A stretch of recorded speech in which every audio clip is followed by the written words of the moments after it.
Meu avô come demais. Agora eu entendo porque o meu pai me proibiu de vê-lo.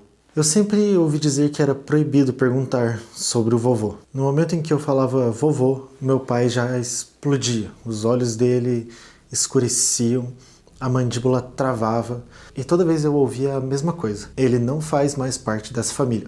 Ponto final. Eu só vi o vovô 2 vezes. Quando eu era criança, eu era muito pequeno para lembrar de muita coisa, só fragmentos. O cheiro de carne queimada, a fumaça saindo da tigela do cachimbo dele e um silêncio que grudava no ar como lã molhada. A única coisa que eu lembro claramente é de como ele parecia enorme toda vez que ele visitava. Ou talvez eu que fosse muito pequeno mesmo. A minha mãe me puxava para longe, rápido e firme. Quando eu fiz 18 e me mudei para a cidade para fazer faculdade, eu me peguei fuçando nas coisas velhas do meu pai, durante um momento raro de sossego. Entre contas e carteiras de motoristas vencida, eu descobri um envelope amarelo. Dentro tinha uma carta amassada, enviada de uma cidade chamada Lowdale, um pontinho no mapa, 2 horas ao norte. O remetente dizia: George e Marilyn Arder. No começo, os nomes não significavam nada, mas George trouxe de volta o cheiro de fumaça. Olhando para trás agora, eu não sei por que eu fui para lá, mas eu sempre fui curioso e alguma coisa me puxou para aquele lugar. Fruto proibido é gostoso, né? Então, durante as férias, eu decidi conhecer o meu avô. Bem-vindos ao Ecos da Escuridão. Meu nome é Matheus. Você pode ver que eu tô com uma outra roupa, diferente da do vídeo, que foi gravada em outro dia, mas isso não importa. O que importa é que hoje eu vou ler uma história para vocês bem bizarra. Como vocês já viram pela introdução, é um menino que vai reencontrar o seu avô, que há muito tempo ele não vê. E seu pai não deixava ele ver, mas por um motivo bem específico. Então, se você curte histórias de terror, você está no canal certo.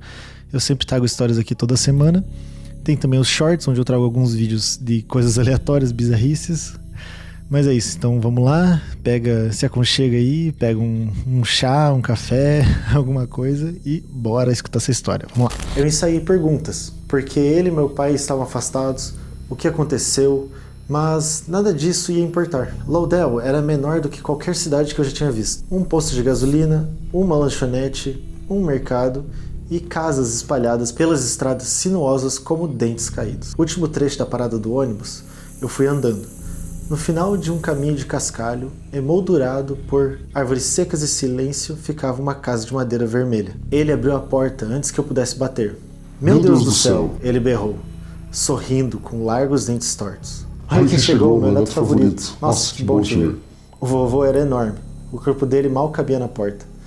Ele usava uma camisa xadrez marrom esticada sobre a barriga, a gola manchada, um cachimbo grosso aparentemente grudado nos lábios. O abraço dele tirou o ar de mim. Atrás dele estava a vovó. O cabelo dela estava bem preso. O suéter dela pendurado, solto. Como se anos de preocupação tivessem a reduzido a ossos. Os olhos dela encontraram os meus e não combinaram com o sorriso dela. Eles diziam: "O que você fez?" O vovô me levou para dentro, batendo nas minhas costas com tanta força que eu tropecei. A casa cheirava a fumaça, carne e alguma coisa marrom cobre. Os móveis eram velhos, mas resistentes, do tipo que sobrevivem a gerações. Ele me deu um tour, rindo, gesticulando localmente, e eu sentei com eles na sala de estar, escura por causa das cortinas pesadas. A vovó me trouxe chá com as mãos tremendo. Os primeiros dias lá foram toleráveis. O vovô fazia piadas, fumava sem parar e me ensinou a entalhar madeira. Ele contava histórias para as crianças da vizinhança que iam chegando depois da escola. 2 ou 3 de cada vez. Ele era o que as pessoas chamam de a alma da festa. Ele realmente era, eu não sei explicar. Mas o vovô tinha esse magnetismo. As pessoas simplesmente se sentiam atraídas por ele. Ele era gentil, genuíno, engraçado. As histórias de vida dele eram fascinantes. E ele claramente amava atenção, com o cachimbo nunca saindo da boca. Tudo parecia normal, exceto por uma coisa: o apetite dele. Ele comia o tempo todo. Bacon por quilo, pão de forma. Uma vez eu o vi devorar um frango inteiro, assado, e uma forma de pão de milho antes do jantar. Ele mastigava alto, chiando, suando, nunca parando. Pratos se empilhavam ao redor dele, como blocos de construção, mas ele sempre queria mais. Lambendo os pratos, sugando a gordura de seus dedos. engolindo chá por litro, quase engasgando com ele. A vovó trazia pratos cheios de costela de porco, salsichas, frangos inteiros, molheiras dos tamanhos de tigelas. E ele engolia tudo. O rosto dele brilhava de gordura. Ele não mastigava tanto. Engolia como se provar fosse opcional. Você sempre come assim? Eu perguntei, meio brincando. Ele grunhiu em volta do cachimbo e bateu na barriga. Um homem grande precisa de refeições grandes. Eu imaginei que ele precisava só de muita comida, mas não tanta. Assim, o dia todo, ele só comia e fumava. Mal conseguia se mexer da cadeira, só sentando na cozinha, esperando a próxima refeição enorme. Pô, eu acho que eu nunca comi tanto na minha vida quanto ele comeu em um jantar. Mesmo assim, as noites com ele eram divertidas, até a fome voltar. Uma noite, a vovó me pegou sozinho no corredor, enquanto o vovô roncava como um urso no quarto ao lado. Ela disse, você precisa ir embora. Ela sussurrou, enquanto ele está dormindo. Amanhã, a primeira coisa. Mas por quê? Ela se assustou com o som de passos pesados. O vovô surgiu das sombras. Cachimbo fumegando, olhos indecifráveis. Tudo bem? Só contando para ele sobre a minha infância, respondeu a vovó rápido. O vovô nos encarou em silêncio e pela primeira vez eu senti medo. A única luz era do cachimbo dele, queimando. O único som, a respiração pesada dele. Ele encheu o corredor, o volume dele engolindo o espaço. Essa casa tem muitas histórias, ele finalmente murmurou antes de se retirar para a cama. Eu mal dormi naquela noite. Entre o ronco do vovô e o medo me corroendo, ir embora com pressa. Mas por quê? De manhã a geladeira estava vazia.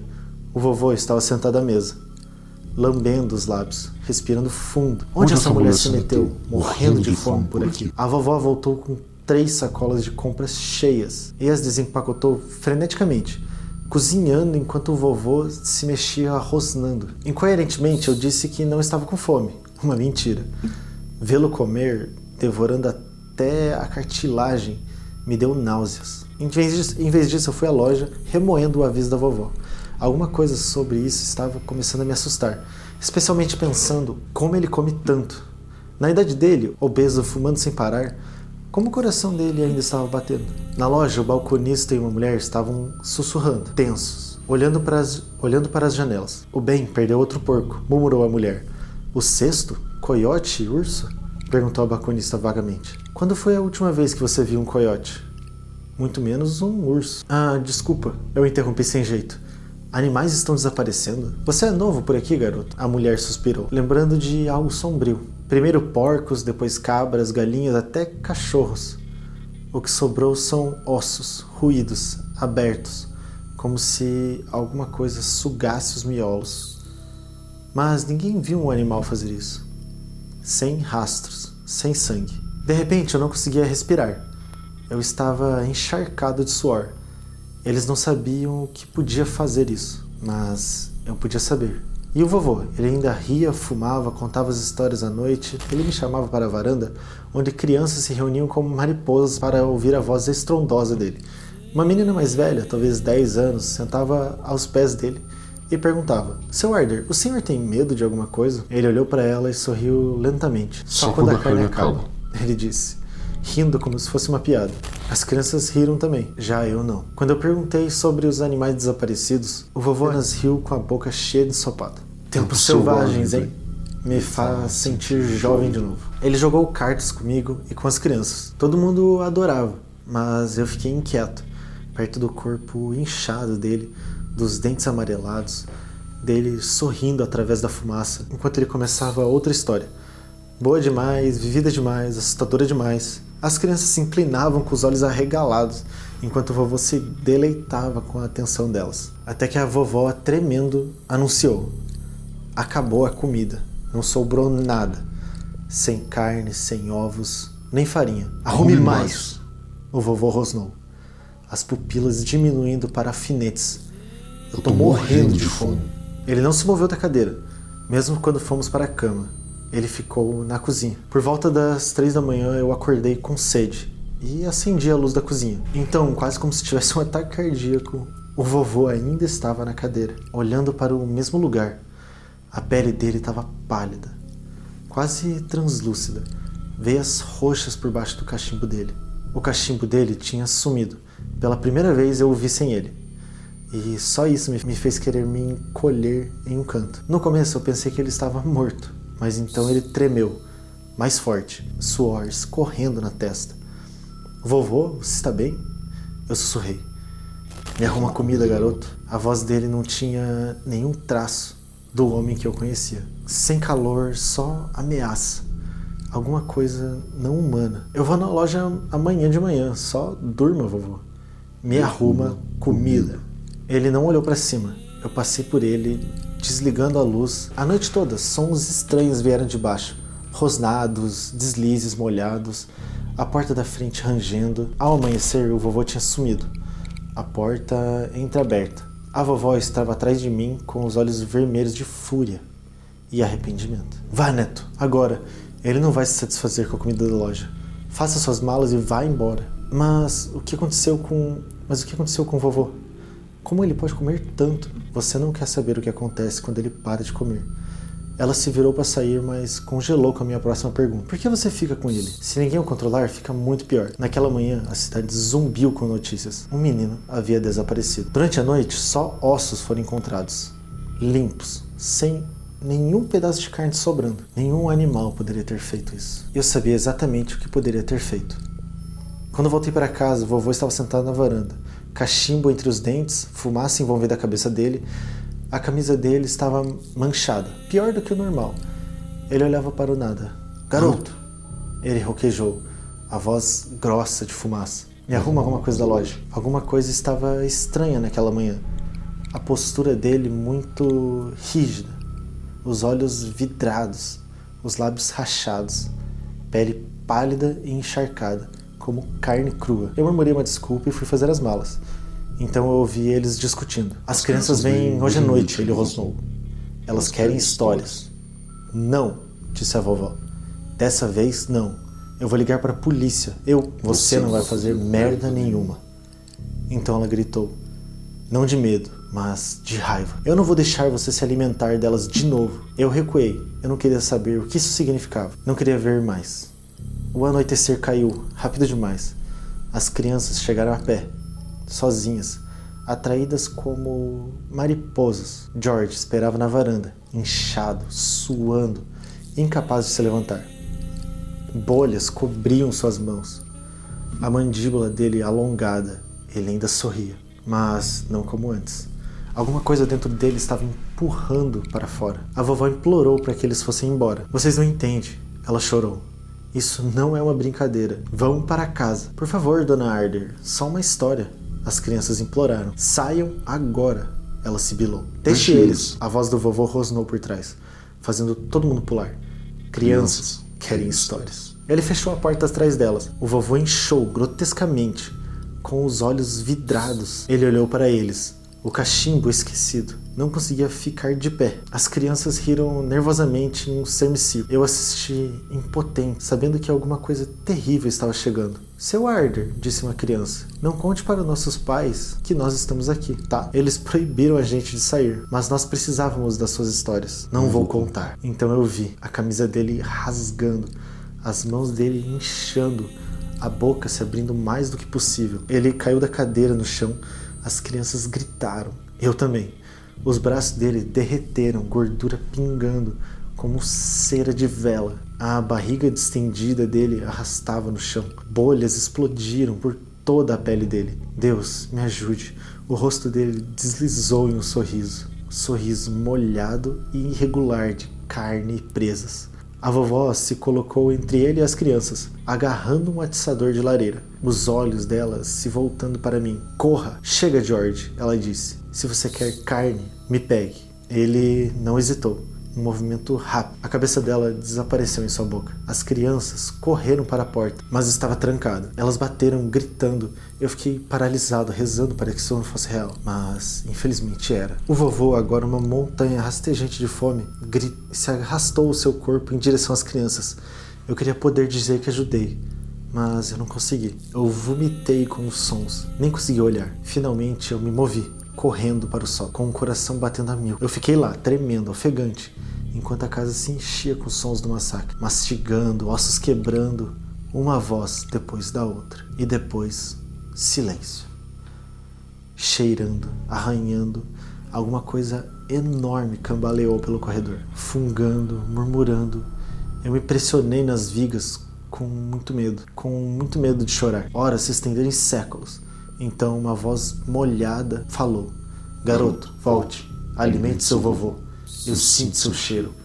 Eu me enterrei na poeira e nas sombras, rezando para desaparecer. Eu fiquei até o silêncio voltar e o amanhecer chegar. Eu desci as escadas pisando em ossos e sangue. O vovô tinha sumido. Só uma mancha gordurosa permaneceu onde ele havia caído. A casa fedia a morte. Eu vomitei nas minhas calças. Então eu corri até a estrada virar asfalto. Não parei nem mesmo com os faróis e não contei para ninguém, nem para a polícia, nem para os moradores da cidade. Eu não sei o que aconteceu depois. Para onde o vovô foi? Eu voltei para casa. Não conseguia dormir. Não conseguia comer. Eu vomitei, chorei, tive pesadelos naquela noite. Meses depois, no café da manhã, eu encontrei os olhos do meu pai e perguntei: por que você não me contou? Ele olhou para o café dele. Eu esperava que você nunca fosse lá. Ele disse suavemente: você não deveria saber aquele endereço. Acho que sangue chama o sangue. O que isso significa? Ele olhou para cima com os olhos amargos. Você não é meu filho. O silêncio caiu como neve. Quer dizer, você é meu filho. Eu te criei, eu te amo. Mas você não é meu. George te trouxe quando você era bebê. Disse que te encontrou perto do rio. Eu não perguntei, não queria saber. Mas seus pais de verdade, o que aconteceu com eles? Ele engoliu. George ficou com fome. É só isso que você precisa saber. E você, como você viveu com ele? Nós nos mudávamos de cidade em cidade, mantendo ele alimentado, mas nunca era o suficiente. Quando eu tinha 16 anos, nós nos estabelecemos em Lowdale. Um mês depois, ele te trouxe. Eu escapei, com você. Ele ficou por 18 anos. Agora eu vivo com essa verdade. Tento esquecer, mas algumas noites eu acordo sentindo gostos de cinza e fumaça. Eu ouço as notícias, animais desaparecidos, pessoas desaparecidas. Eu tranco as janelas, a culpa me corrói por dentro. Aquelas crianças, eu sabia, eu poderia ter impedido, poderia ter falado, mas eu estava com muito medo. E isso, como os pesadelos, vai me assombrar para sempre. É isso, chegamos ao fim da história. Se você gostou dessa creepypasta, deixe o seu comentário, um like e se inscreve no canal. E fica ligado para as próximas histórias. Até mais!